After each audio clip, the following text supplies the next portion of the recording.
मैं समर्थन करती हूँ, मैं बिल्कुल समर्थन करती हूँ। मेरे 2 बच्चे हैं, बेटी है, बेटा है। तो मैं कतई नहीं चाहूँगी कि मेरे बच्चे लिविंग में जाएं या ऐसा कुछ काम करें जो उनके आगे जीवन में उनको दिक्कत आए। तो जब तक हमारे बच्चे, जो भी मैं कह रही हूँ, जो भी विरोध कर रहे होंगे, मैं दावे के साथ कह सकती हूँ कि वो प्रेजेंट टाइम में माँ बाप तो नहीं होंगे। अगर एक वयस्क या जो भी जिनके भी बच्चे हैं, अगर वो माँ बाप हैं, तो वो कतई इस बात का विरोध नहीं करेंगे जो प्रेमानंद महाराज जी ने कहा है। बिल्कुल कतई माफ़ी मांगने की ज़रूरत नहीं है। मैं महिला होने के नाते कहती हूँ, उन्होंने महिला के लिए कुछ नहीं कहा है, और 4% अगर कहा है तो उन्होंने पुरुषों के लिए भी कहा है। और अगर पुरुष हैं, अच्छा मान लीजिए मैं कह रही हूँ महिलाओं के लिए नहीं उन्होंने कहा, और वो कह दे 1% पुरुष है जो अच्छा है, तो जो 99% पुरुष है वो कहाँ जा रहा है, किसके साथ इन्वॉल्व हो रहा है? महिला के साथ ही तो इन्वॉल्व होगा कि महिला के बगैर वो इन्वॉल्व होगा? ये तो मजाक की बात हो गई। कोई बच्चा भी होगा वो कहेगा ये क्या बात हुई, ये क्या लॉजिक है? तो जहाँ पर चीज़ें हो रही हैं, पुरुष अगर कर रहा है तो कहाँ कर रहा है? क्योंकि समाज में महिला है, महिला के साथ ही तो करेगा। तो सीधी सी बात है कि वो 4% जो है वो सच में कह रहे हैं। आप अपने आजू बाजू देख लीजिए, मेरे अगल बगल देख लीजिए, अपनी सोसाइटी में देख रहे हैं। हमें पता है लिविंग में कितना आजकल कल्चर हो गया लिविंग में रहने का। तो ये चीज़ें तो गलत है। प्रेमानंद महाराज जी को कतई माफ़ी मांगने की ज़रूरत नहीं, वो मांगेंगे भी नहीं, मुझे लगता है मांगना भी नहीं चाहिए। पर वो इतने अच्छे संत हैं, हो सकता है उनको अगर कहीं ये बात पता चल जाए, क्योंकि वो सोशल मीडिया नहीं देखते हैं, उनके शिष्य वगैरह देखते हैं। अगर उनको ये बात पता चल जाएगी तो वो इतने सरल हैं कि हो सकता है माफ़ी भी मांग लेंगे।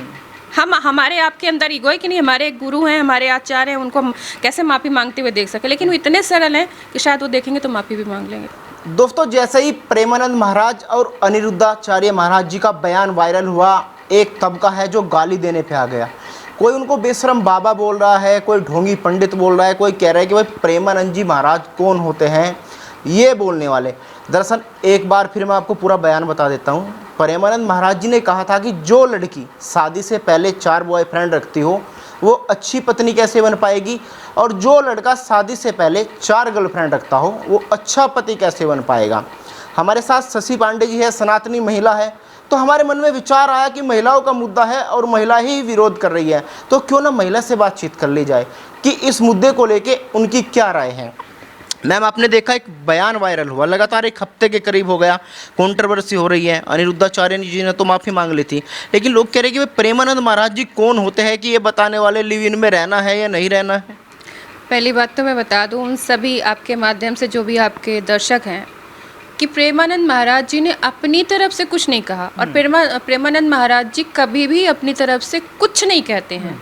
आपको पता होगा वहाँ पे अर्जी लगती है, वहाँ उनके सानिध्य में जाने के लिए, और लोग अपनी समस्याएं लेकर के जाते हैं। तो वहाँ पे किसी महिला ने उस सत्संग में या वह प्रश्न काल में एक प्रश्न पूछा कि महाराज जी आजकल शादियाँ नहीं टिक रही हैं, इसकी वजह क्या है? महाराज जी ने उसका सिंपल सा उत्तर दिया कि जब ऐसी असंयमित व्यवहार होगा समाज में, कि जहाँ पे पुरुष वर्ग हो या हमारे बच्चे हैं जो लड़के हैं लड़कियाँ हैं, जब ऐसे असंयमित रहेंगे तो वो आगे चल कर आ गएगा, और वो कैसे वो एक रिश्ते में टिके रहेंगे।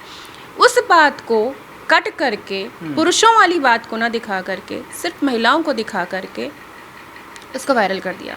किसने वायरल किया? मैं तो ये भी कहती हूँ ये खोज का विषय है कि किस हैंडल से उसको वायरल किया गया है, वहीं से उसकी पकड़ आ जाएगी किसने किया है और क्यों किया है। क्योंकि टाइम पर आपको पता है सनातन को टारगेट किया जाता है। अभी हमारे साध्वी प्रज्ञा जी, पुरोहित जी, कर्नल पुरोहित जी बरी होकर के आए। एक समय वो भी था जब सनातन को से जोड़ने का भी काम हुआ था और किया गया था। वो तो कसाब पकड़ा गया, वरना कलावा बंद करके उसको भी पेश किया गया था। आप समर्थन करते हैं प्रेमानंद जी के बयान का, विरोध करते हैं? मैं समर्थन करती हूँ, मैं बिल्कुल समर्थन करती हूँ। मेरे 2 बच्चे हैं, बेटी है, बेटा है। तो मैं कतई नहीं चाहूँगी कि मेरे बच्चे लिविंग में जाएं या ऐसा कुछ काम करें जो उनके आगे जीवन में उनको दिक्कत आए। तो जब तक हमारे बच्चे, जो भी मैं कह रही हूँ, जो भी विरोध कर रहे होंगे, मैं दावे के साथ कह सकती हूँ कि वो प्रेजेंट टाइम में माँ बाप तो नहीं होंगे। अगर एक वयस्क या जो भी जिनके भी बच्चे हैं, अगर वो माँ बाप हैं, तो वो कतई इस बात का विरोध नहीं करेंगे जो प्रेमानंद महाराज जी ने कहा है। लिव इन कल्चर आया कहाँ से? आप लिव इन कल्चर को सही मानते हैं या गलत मानते हैं? क्योंकि आपने देखा लिव इन कल्चर में लोग रहते हैं, 2 साल रहे, 3 साल रहे, उसके बाद शादी कर लेते हैं, लेकिन वो शादी नहीं टिक पाती, 6 महीने बाद फिर डाइवोर्स हो जाता है। क्योंकि उनको ये चीज़ें बहुत हल्की चीज़ें लगती हैं। उनको लगता है लिविंग में रह लिया वैसे ही शादी है, हम लिविंग में रह के छोड़ सकते हैं वैसे शादी छोड़ सकते हैं, क्या ज़रूरत है हमें उसको निभाने की। तो इसका तो कहीं अंत ही नहीं है। अगर आप किसी के प्रति समर्पित नहीं है तो इस चीज़ का कभी अंत हो ही नहीं सकता है। आप कभी संतुष्ट नहीं हो सकते हैं, क्योंकि सीधी सी बात है, किसी को कहते हैं ना मुकम्मल जहाँ नहीं मिलता, तो ये जहाँ किसी को मुकम्मल नहीं मिलता है। कहीं ना कहीं कमी तो सबके अंदर होती है, वो कितना भी बड़ा कोई राजा क्यों ना हो, किसी देश का भी राजा हो या कोई भी हो पैसे वाला। मैं तो कहती हूँ अंबानी जी को भी कोई ना कोई कमी होगी। तो कमी तो कभी पूरी नहीं हो सकती जीवन में, और जिसकी कमी पूरी हो जाए वो जीवन नहीं है। तो आप ये कह लीजिए कि हमें सब कुछ मिल जाएगा, एक कंप्लीट पैकेज मिल जाएगा, परिवार में एक कंप्लीट पैकेज मिल जाएगा, लड़का मिल जाएगा उसमें कंप्लीट पैकेज होगा, नहीं, कमी तो आपके उसमें रहेगी। तो आप कब तक बदलेंगे, ये रिश्ते कब तक बदलते रहेंगे? क्या वजह मानते हैं जिस तरीके से आज जिस दिशा में हमारा समाज जा रहा है? क्योंकि पहले ऐसा नहीं होता था। आपने देखा होगा पहले जब शादी माँ बाप कर देते थे तो लड़की भी रह लेती थी और लड़का भी रह लेता था, लेकिन आज का टाइम ऐसा हो गया कि लड़का लड़की को देख रहा है, उसके बाद फिर भी वो शादी नहीं चल पा रही है। इसकी एक मेन वजह मैं जो मानती हूँ, मुझे ऐसा लगता है कि जो एकल परिवार हो गए हैं, एकल परिवार में बहुत सारी समस्याएं, मैं पूरी तरीके से जो युवा वर्ग है उनको भी दोष नहीं देना चाहती हूँ, क्योंकि हमें कमाने के लिए, रोजी रोटी के लिए, क्योंकि पहले ये चीज़ें नहीं थी, लोग गांव में रह जाते थे, खेती किसानी कर करके अपना जीवन यापन कर लेते, लेकिन लोगों को चाहिए कि हम अब अच्छा जीवन जिए। अच्छा जीवन जीना होगा तो कहाँ आएंगे? शहरों में आएंगे। शहरों में आएंगे तो पूरा घर परिवार तो नहीं आएगा। अब बच्चे अकेले, तो अकेले मैनेज करते करते करते करते बहुत सारी चीज़ें उनकी उसमें ऐसी हो जाती है कि वो मैनेज ही नहीं कर पा रहे हैं। तो एक तो सबसे बड़ा मुद्दा यही है कि एकल परिवार हो चुका है, तो उनमें बिखराव होता है, टकराव होता है, बहुत सारी जो जिम्मेदारियाँ होती हैं उनमें टकराव होता है। एक तो समस्या ये है। दूसरी बात ये है कि जो आप स्वामी प्रेमानंद महाराज जी ने कहा कि पहले पहले ऐसे से रह लेंगे तो उनको आगे चल करके निभाने में दिक्कत होगी। तो दो मुद्दे तो मुझे लग रहे हैं। और दूसरा कि हम वेस्टर्न कल्चर को अपनाना चाह रहे हैं, लेकिन हमारी भारतीय संस्कृति, भारतीय सभ्यता, हम बेशक कितने भी मॉडर्न हो जाएं, लेकिन जो हमारी यहाँ से वो है ना थिंकिंग, वो तो अभी भी वहीं ज़मीनी है। हम कपड़ों से वेस्टर्न हो गए हैं, खाने पीने से हम उनको कॉपी कर रहे हैं, लेकिन जो हमारी न्यू है वो तो अभी वही है, देसी है, उससे हम नहीं छूट पा रहे हैं और छूटेंगे भी नहीं। क्या कहेंगे, प्रेमानंद महाराज जी को माफ़ी मांगनी चाहिए? क्योंकि लोग कह रहे हैं कि भाई उनको माफ़ी मांगनी चाहिए। एक जगत गुरु है वो भी कह रहे हैं कि ये सरासर महिलाओं का अपमान है, जिस बारे में उन्होंने कहा कि भाई केवल 4% ही लड़कियां सही मिल सकती है आज के टाइम में। अभी तो मैं देख रही थी किसी ने उनको जान से धमकी भी दी है, कोई मध्य प्रदेश के हैं, कोई भी जो भी हैं, या हो सकता है फेमस होने के लिए। बिल्कुल कतई माफ़ी मांगने की ज़रूरत नहीं है। मैं महिला होने के नाते कहती हूँ, उन्होंने महिला के लिए कुछ नहीं कहा है, और 4% अगर कहा है तो उन्होंने पुरुषों के लिए भी कहा है। और अगर पुरुष हैं, अच्छा मान लीजिए मैं कह रही हूँ महिलाओं के लिए नहीं उन्होंने कहा, और वो कह दे 1% पुरुष है जो अच्छा है, तो जो 99% पुरुष है वो कहाँ जा रहा है, किसके साथ इन्वॉल्व हो रहा है? महिला के साथ ही तो इन्वॉल्व होगा, कि महिला के बगैर वो इन्वॉल्व होगा? ये तो मजाक की बात हो गई। कोई बच्चा भी होगा वो कहेगा ये क्या बात हुई, ये क्या लॉजिक है? तो जहाँ पर चीज़ें हो रही हैं, पुरुष अगर कर रहा है तो कहाँ कर रहा है? क्योंकि समाज में महिला है, महिला के साथ ही तो करेगा।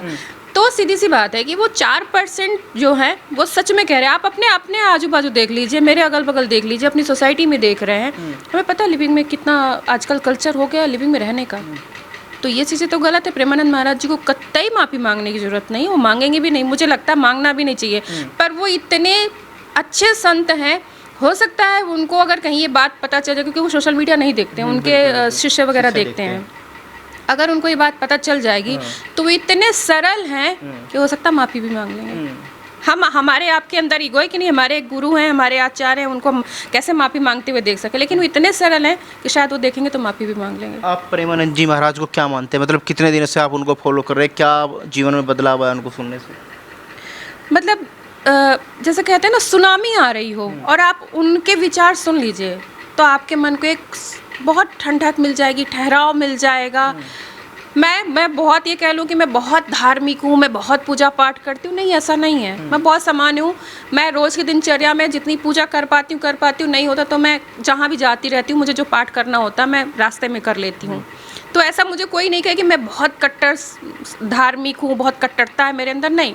लेकिन मैं धर्म गुरुओं को सभी को नहीं मानती, ये भी मैं बता दूं, मैं सभी धर्म गुरुओं को नहीं मानती।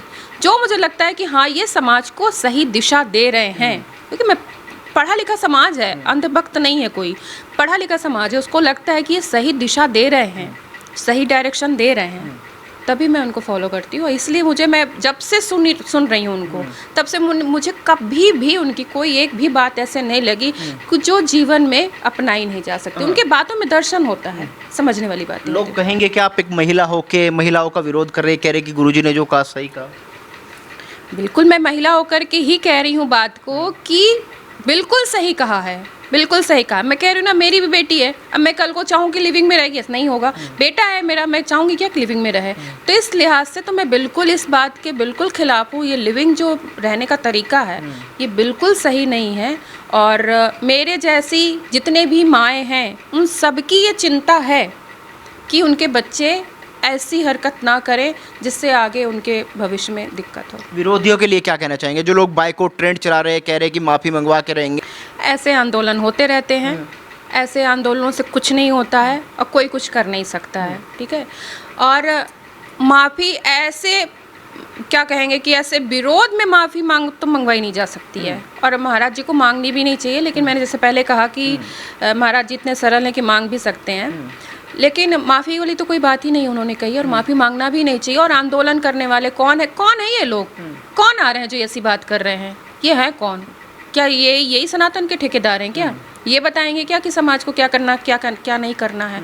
और मैं कह रही हूँ, मीडिया की भी बात मैं कर रही हूँ कि मीडिया वाले सिर्फ इतनी सी क्लिपिंग को उठा करके क्यों दिखा रहे हैं, वो पूरी बात को क्यों नहीं दिखा रहे हैं? और मैं कह रही हूँ कि अगर आपको यही सब दिखाना है, धर्मगुरु ऐसे हैं तो धर्मगुरुओं के और भी व्यक्तित्व के बारे में बताइए, उनके द्वारा किए गए कार्यों के बारे में बताइए कि वो कितना काम कर रहे हैं समाज के लिए, वो भी तो दिखाइए, वो भी तो बताइए। कभी सिर्फ ठीक है, मान लिया कभी बोलते हुए जुबान कभी निकल गई, कोई बात ऐसे निकल गई, तो आप उसको क्यों नहीं ले रहे हैं? आप उसी को क्यों कर? हालांकि यहाँ पे तो कुछ गलत नहीं कहा उन्होंने बिल्कुल सही कहा है, जो समाज में हो रहा है वही उन्होंने कहा है। खुशबू पटानी एक महिला है जिनका वीडियो काफ़ी वायरल हो रहा है। वो कहती है कि महाराज कौन होते हैं, अगर मेरे सामने आते तो मैं देख लेती, लिव इन में रहना है या नहीं रहना है, कितनी उम्र में शादी करनी है या नहीं करनी है, ये तो आदमी का और औरत का अपना फैसला है। तो महाराज थोड़ा बताएंगे हमें किस उम्र में क्या करना है? हम ये कहेंगे कि जैसे हम बीमार होते हैं तो हम डॉक्टर के पास जाते हैं, तो मैं कहूँगी कि जो धर्मगुरु होते हैं, जो समाज सेवी होते हैं, धर्मगुरु होते हैं, मेरा मानना है कि वो समाज के डॉक्टर होते हैं। तो जो धर्मगुरु हैं हमारे, वो एक तरीके से समाज के डॉक्टर हैं। आपको वो दवा बता रहे हैं कि ये बीमारी है समाज में, इसको ठीक करना है। अब ये आपके ऊपर है कि आप उस बीमारी को ठीक करना चाहते हैं या और बढ़ाना चाहते हैं। वो बीमारी आपको बाद में दिखेगी, अभी ये बीमारी नहीं दिखेगी, क्योंकि ये बीमारी है, और ये बीमारी बढ़ते जब बढ़ जाएगी तब आपको समझ में आएगा। तो खुशबू जैसी महिलाएं, अब उसके बाद वो सफाई भी दे रही हैं, वो बोलने के बाद आपने देखा वो सफाई भी दे रही कि मैंने ऐसे नहीं कहा, इनको नहीं कहा, उनको नहीं कहा। तो जैसे आप नहीं होती है कोई बोलने वाली, वैसे ही समाज में तो हर कोई नहीं बोलने वाला होता, और जैसे आपकी अभिव्यक्ति है वैसे ही सबकी अभिव्यक्ति है। और महाराज जी ने कोई किसी के ऊपर जबरदस्ती बात थोपी नहीं है। किसी महिला ने प्रश्न पूछा, उन्होंने उत्तर दिया, उनको अच्छी लगी वो बात, नहीं अच्छी लगी वो बात, वो उन महिला के ऊपर है। अच्छा, आपने एक बात और नोट की होगी, कहा दोनों के लिए गया है, पुरुषों के लिए भी महिलाओं के लिए भी, लेकिन विरोध में जो वीडियो आ रही है वो केवल महिलाओं की आ रही है। महिलाओं को बुरा लगा है, पुरुषों को कोई बुरा नहीं लगा इस बारे में? महिलाओं को पता नहीं, मुझे नहीं पता कि क्यों ऐसी बातें जहन में डाल दी गई हैं कि जहाँ पर, बल्कि मैं कह रही हूँ महिलाओं का ही बुरा होता है। ऐसी बातों को अगर वो बढ़ावा दे रही है ना, तो वहाँ पे महिलाओं का ही बुरा। लिविंग में रह करके किसका बुरा होता है? महिलाओं का बुरा हो रहा है। अब बहुत स्वच्छंदता में जा कर के वो कहाँ किससे कनेक्ट होकर के और क्या क्या उनके साथ आचरण होते हैं, उसमें नुकसान किसका होता है? महिलाओं का होता है।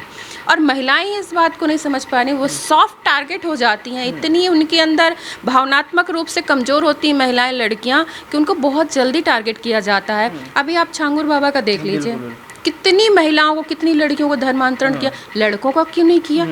क्यों नहीं किया? लेकिन उस बाबा के खिलाफ कोई नहीं बोला, कोई बॉलीवुड वाला नहीं आया कि लड़कियों का लगभग उसने धर्म परिवर्तन करा दिया। ना तो कोई बॉलीवुड का स्टार आया और ना ही कोई महिला सामने आके बोले कि भाई देश में क्या हो रहा है। लेकिन चाहे प्रेमानंद हो, अनिरुद्धाचार्य हो या बागेश्वर बाबा हो, हिंदू धर्म गुरु अगर थोड़ा भी मुंह से गलती से कुछ निकल जाए तो पूरे देश में हल्ला मच जाता है। छांगुर को ले लीजिए, रशीदी को ले लीजिए, किसी ने चू तक नहीं की है, और जो बोल भी रहे थे उनके खिलाफ भी बातें हो रही थी। और रशीदी को जिसने मार दिया उनको तो पार्टी से भी निकाल दिया गया।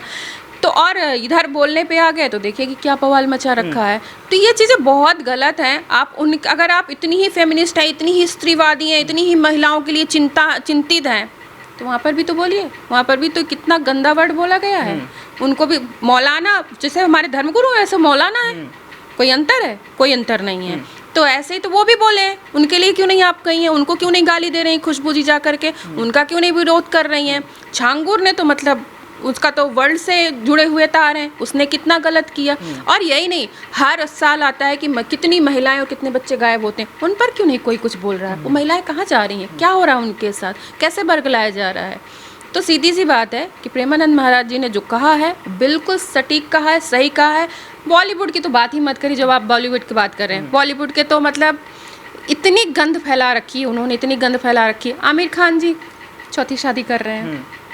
सलमान खान के दोनों भाई, वो क्या नाम है, वो मलाइका का हस्बैंड, वो अपने से, मैं कह रही हूँ, अपने से तिहाई हिस्से की लड़की है, उससे शादी किया।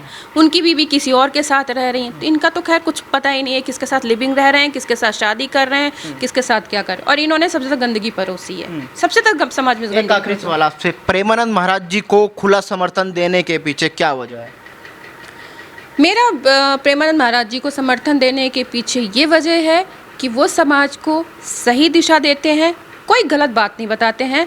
हमारे बच्चे हैं और हम अपने बच्चों को सही दिशा देंगे तभी सही समाज बनेगा और उनका भविष्य अच्छा होगा। वो भविष्य के लिए, अगर हमें उनका भविष्य में सुरक्षित रखना है और सभ्य समाज अगर हमें देना है, तो हमें प्रेमानंद महाराज जी की उस बात का समर्थन करना होगा और मानना होगा उन चीज़ों को, और उन चीज़ों पर सुधार करना होगा।